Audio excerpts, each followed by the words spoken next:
Yan, ang ating alimango. Kinagat na. Mga kasinag, ito na yung nakuha natin. Ayan o. Mga kasinag, isang magandang hapon. Ngayon pala mga kasinag, update muna po. Kasi kahapon, magagabi na eh. Kaya hindi ko kayo na-update. Dumating na mga kasinag yung in-order ko na simento. Ito na po siya oh. Tinakluban ko muna. Ano po yan, 20 sako na simento.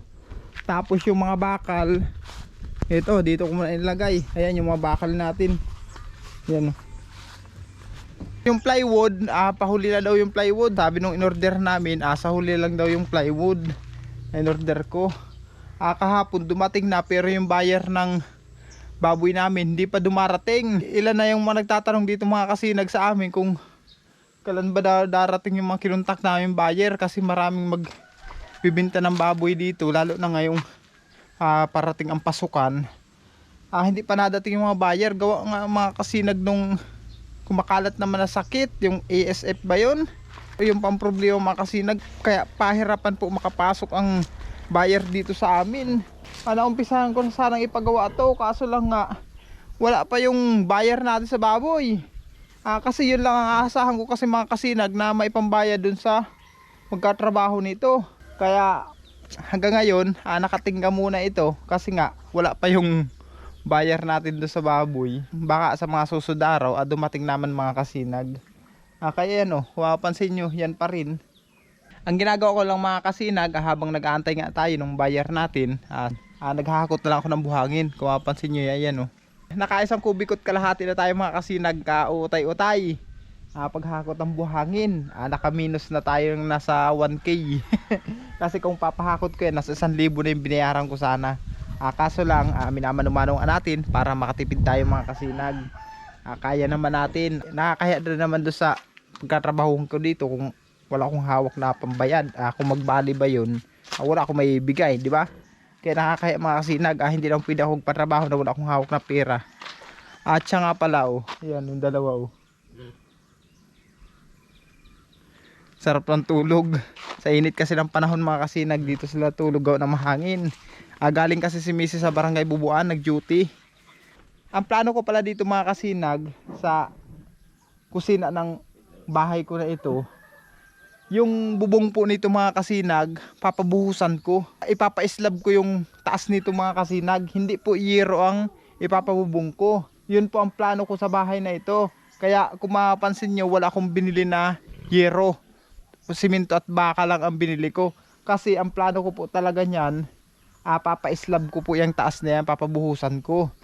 Gawa ng lalagyan ko po siya mga kasinag ng tangke ng tubig. Kasi kung hindi ko ipapa-slab mga kasinag, magpapagawa naman ulit ako ng ng papatungan ko ng mga drum. Wala kasi akong patungan. Kaya ang naging plano ko, itong kusina namin na ito, slab po yung bubong niya. Doon ko po ilalagay sa taas yung tangke ng tubig namin. Lalagyan ko ng mga 3 drum dyan or 2 drum dyan sa taas. Ayun po naging plano ko dito. Kaya hindi po yero ang magiging bubong nito. Simento po. Hindi naman po kalakihan ito mga kasinag. Ano lang naman yan, ang luang lang yan ay 7 feet. 7 feet lang yan mga kasinag. Simula doon sa haligi papunta dito, 7 feet lang po yung extension na yan. Yung haba po ng ng kusina natin papunta doon, 6 meters po yan. Pero yung buka papunta dito, 7 feet po. Hindi naman po kalakihan itong kusina namin na itong mga kasinag. Ayan nga napaghukayan ko na ng mahaligi. Inestimate ko lang yan mga kasinag, yung paghukay na yan. Pero sure naman po ako na dyan tatama yan. Kaya hinukay ko na para sa susunod mga kasinag, i-ready lang namin yung bakal para buhusan na yan. Diretso na yan sa mga haligi. Ayun po ang plano ko dito. Kaso lang mga kasinag, tingga pa. Antay-antay muna tayo ng ilang araw. Kung kailan natin may patrabaho yan. Ngayon, gising na ba kayo? Kaway mo na dyan. Gising na yung dalawa. Ngayon, maghahakot naman ako ng buhangin mga kasinag. May nag-comment pala na pangit daw ang buhangin sa dagat. Ang ginagawa na lang namin mga kasinag, hinuhugasan na lang po namin itong buhangin na ito.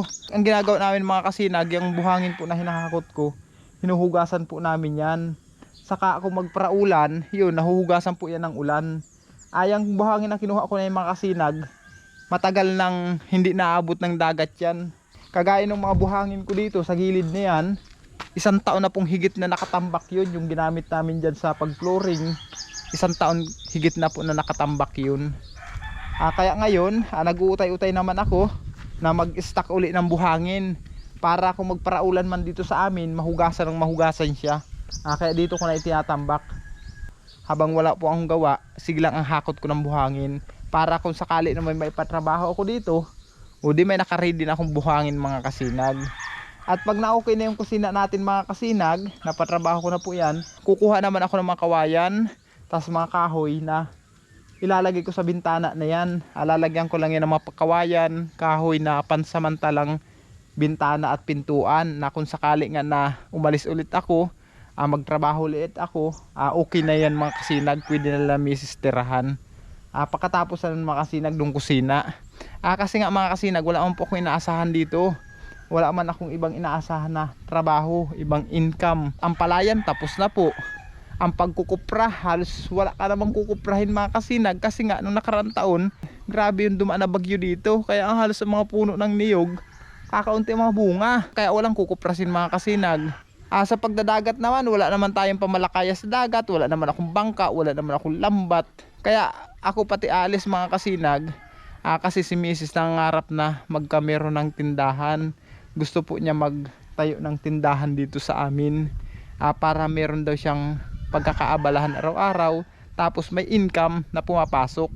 Pag ako nakamero ng kapital mga kasinag para do sa tindahan na yun, na pinapangarap ni Mrs., baka mag-stay na lang ako dito sa Seruma, kasi wala siyang makakatulong pag sa saod. Pag mamimili siya ng mga paninda niya, wala siyang makakatulong. Kaya sabi ko sa misis ko, ngayong bago magpasukan, baka makalarga ulit ako mga kasinag.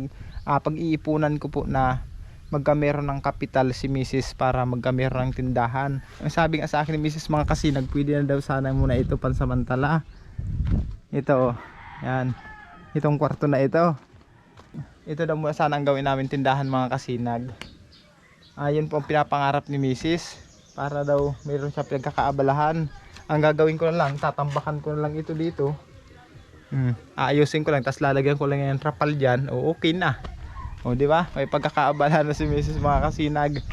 Pero pag-iipunan ko pa naman po yun, pag balik ko ng Cavite, pag-ipunan ko yun mga kasinag. Wala mang ibang source of income kasi dito mga kasinag, kaya yun ang pangarap ni misis. Kaya pagbigyan natin mga kasinag. May mga tindahan naman dito mga kasinag, kaso ngayon mahina na, pailan-ilan lang yung mga tinda nila, kasi nga sa hirap ng buhay. Tapos yung mga kapital nila puro mga inutangan, kaya ang mga tindahan dito lulubog lilitaw. Kaya sabi ko kay misis, kung magtitindahan siya, dapat ang kapital hindi pinangutangan, dapat sariling kapital talaga mga kasinag. Kasi kung pinangutangan ang magiging kapital, kasi parang dun lang mapupunta rin yung, kasi bayad utang hanggang mawala rin lang yung tindahan. Hindi kagaya nung talagang sariling kapital na mapapanatili pagka ganun. Kaya yan, sa dami ko na sinabi sa inyo mga kasinag, magsasako ulit ako ng buhangin, sama ko yung mga bata. Dito na tayo mga kasinag sa pagkukunan natin ng buhangin. Ayan o, diba?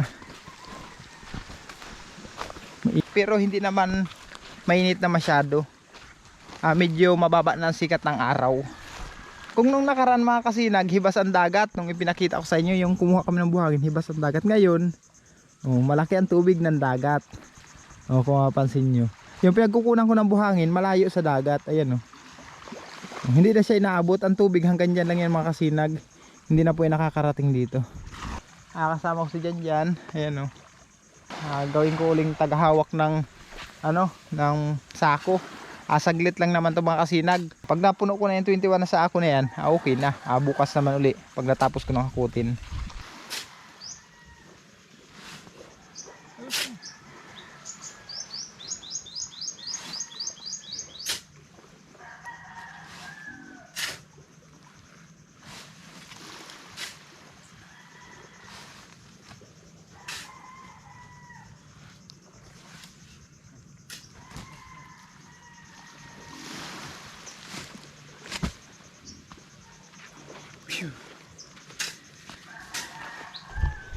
Salamat. Natapos din. Ayan ang mga kasinag oh. Natapos na namin lagyan yung 21 na sako. Yan dyan yung katulong ko, tagahawak ng sako. Hirap kasi magsako mga kasinag pag walang tagahawak. Ha? O, dalhin mo yan nak. At maghahakot ako. Ang ganda ng dagat natin ngayon oh. Di ba? Kalmadang kalmada. Mamaya mga kasinag, try namin ni Mrs. mangilaw. Titingnan namin kung malaki ang hibas mamayang gabi. Mangingilaw tayo mga kasinag kung anong makuha natin dyan paghibas ng dagat. Maaga pa daw kasi ang hibas mamaya, mga alas 8 yata hibas na. Kaya mangingilaw tayo mga kasinag. Update ko kayo mamaya mga kasinag ha. Mangingilaw tayo. Maghakot muna ako itong buhangin na sinaho ko na yan. Mga kasinag, good evening. Ngayon pala mga kasinag, mag-iilaw kami. Kasama ko si Mrs. Ayan oh. Si Mrs. si Janjan, si Chloe. Kanya-kanyang dalang solar yan mga kasinag. Kasi hibas na po ang dagat. Yung panganay naming anak na si Colin, hindi sumama gawa ng pista ng barangay Bubuan. Nakipistahan mga kasinag. Kaya kami lang apat ang nandito sa tabing dagat ngayon. Let's go. Titingnan tayo mga kasinag kung anong pwedeng hulihin natin dito. Oo. May bungkang, may bungkang. Nasaan? Nawala yung pasayan. Yung hipon. Pagsadit, wag mo lang kunin. Malaki lang. Nasaan? Ay, kasag baga yan. May bungkang. Nasaan na?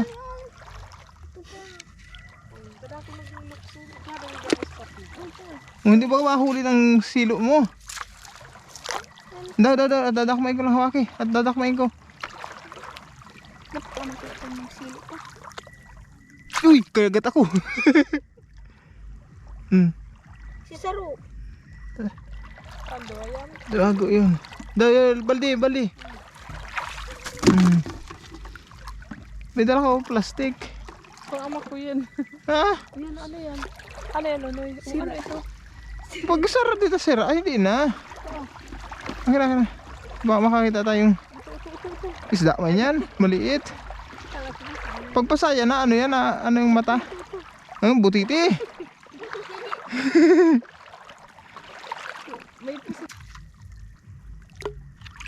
Oh, pasayan. Oh, nakahipon, hipon. Baka may salabay. Magtingin kayo, baka may salabay, masalabay kayo. Makapasayan tayo mga sinag isa. Baka maglukso yun eh. Hindi yan, hindi na malukso yan. Makahipon tayo, isa nga lang. Oh, makakadulag pa. Nakalabas na. Oh, luno. Alimango. Nakadalawa tayo mga kasinag. No, pati yung agat niya oh. Luno. Maski pala Yun na yan, lumo. Ay, mahirap magdakma niyan. Ay. Ayan ang nakuha namin mga kasinag oh. Yan na po ang aming manahuli. Oh, dalawang alimango. Okay. Chloe. Yan. Si Mrs. Yung ani, wala na ako paglagyan oh. Ito yung nahuli natin mga kasinag oh. May yung isang alimango, tinaga ko na lang, baak.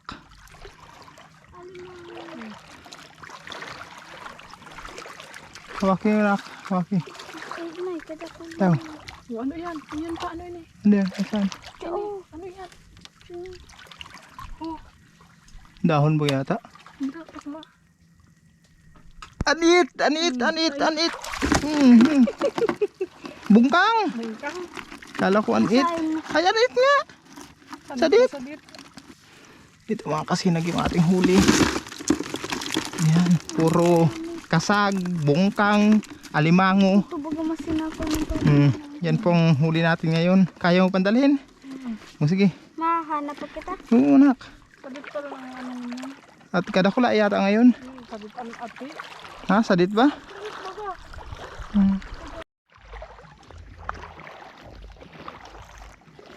Ano?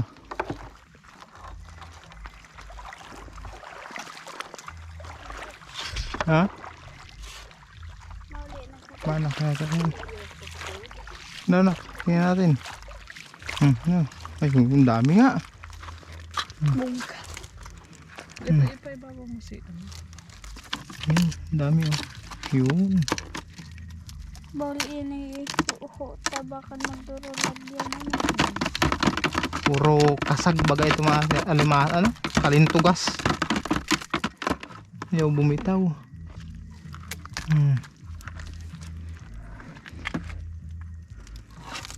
Masubli na daw pa. Apa tayo? Mga kasi nag-uwi na kami. Gawa ng palaki na rin ang tubig dagat. Ayan. Pinapapak na tayo ng lamok at niknik. Ano tayo na? Ano? Nakapasayan ka ba? Ano yan? Ha? Sira? Kala ko pasayan. O halika na. Tayo na. Mga kasinag, ito na yung nakuha natin. Ayan o.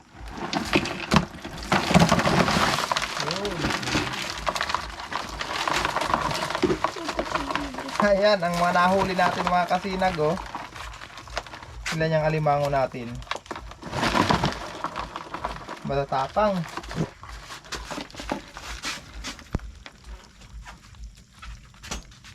Daw. Mga luno. Ayan yung alimango natin oh. Ayan, ang ating alimango. Kinagat na. Palibasa't luno siya. Oh, luno. Luno yung alimango natin. 1, 2, 3, 4. 5 alimango ito. Yung isa tinaga ko. Hati na yung isa dyan eh. Nasaan yung isa? Hati yung isa dito. Nasa ilalim yata. Yan po ang amin nakuha ngayon ng gabi mga kasinag sa pangingilaw. At tamang tama. Masarap ang aming pang ulam ngayon. At fresh na fresh. Hanggang dito lang muna mga kasinag. Update ko lang ulit sa susunod na araw. Bye bye.